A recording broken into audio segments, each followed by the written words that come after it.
America. It can't happen here. So J. Edgar Hoover said that it was a conspiracy so monstrous that people don't even believe it exists. And to anybody, if they'll just look at the evidence, that 9/11 was an inside job, right? Right.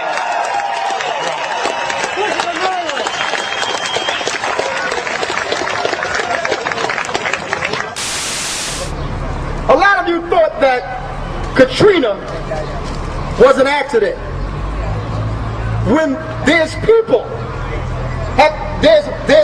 of color that have been interviewed from the Ninth Ward to tell you, even after the storm left, when the storm was quieting, they heard a noise. The levees were blue, man. They blew the levees. Then you had George Bush, flew past New Orleans and looked at the flood, and flew by, didn't even touch down. You had our people climbing out of ceilings, making holes from their ceilings to get refuge on the roof. You had our people floating on water, dead, diseased water.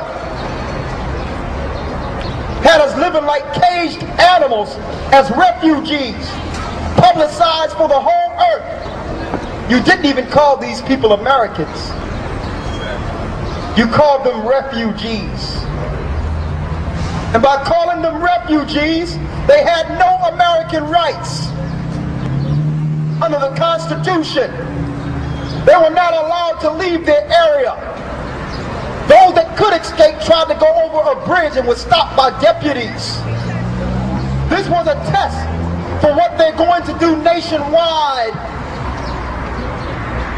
with the next fake attack that this government will plan on its own country. You are the terrorists. Right now in Mississippi, Tennessee, and Arkansas, they're running martial law tests. They can pull you over, and they're testing how to detain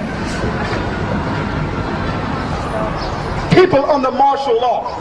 They are interrogating these people, holding them for days without letting them call their families. Y'all don't understand what's about to happen, man. And when that happened in Katrina, who received all the power? All the power went to the state, from the state to the government under FEMA. So all the laws under FEMA, the Federal Emergency Management Association, all the power goes to FEMA. FEMA just signed over a $3 billion contract with the government. To do what? To prepare for a martial law they didn't even tell you about. That's why we came. We'll let you know, brothers and sisters, while you out here trying to get vanilla Dutches and shaking your behind, they got a plan to kill you.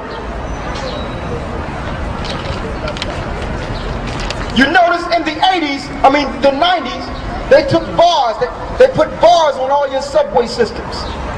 You don't believe me? Go and check out your subways. The orange line and the green line, the orange line and the blue line. Certain time at night they lock it.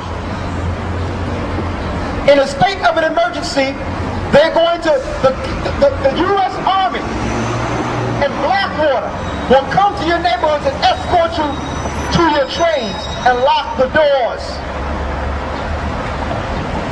They will do express trains down to the Navy base here in Philadelphia. They're going to do this all over the earth. Here's a FEMA detention camp train right now.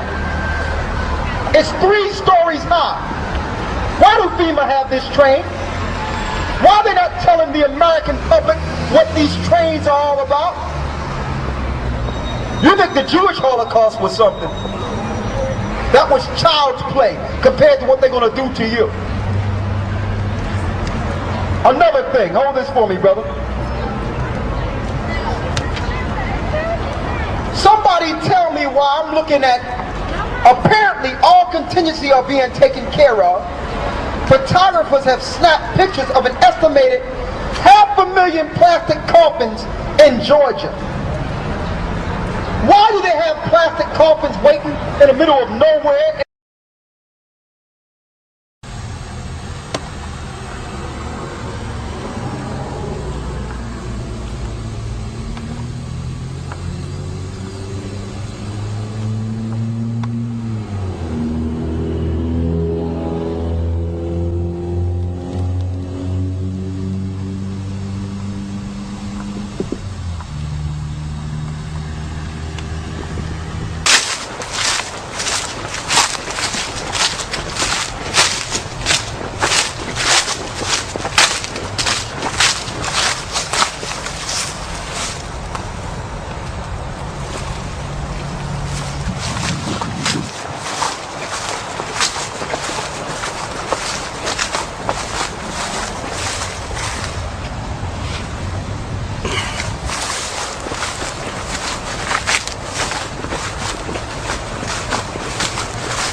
In Georgia?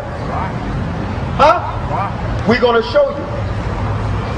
This is the government now. They have these coffins just sitting there.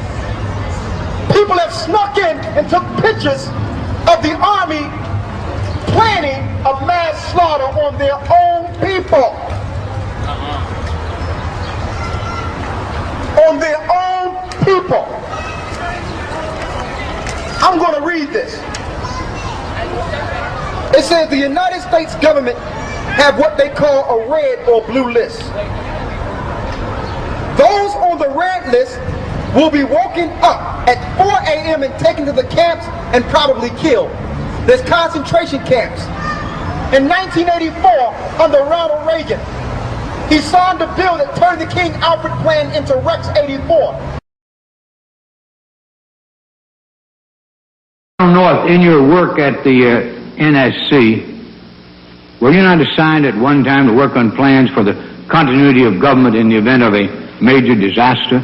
Mr. Chairman. I believe that question touches upon a highly sensitive and classified area, so may I request that you not touch upon that, sir.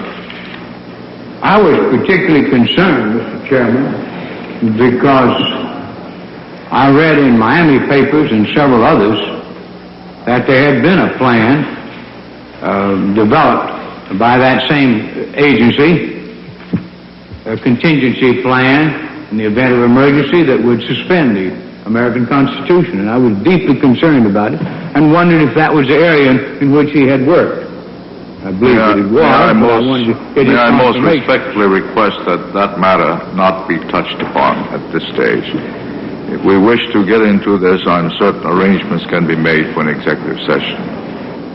And tragically, the only member who got close was Jack Brooks, and he was stopped by the chairman.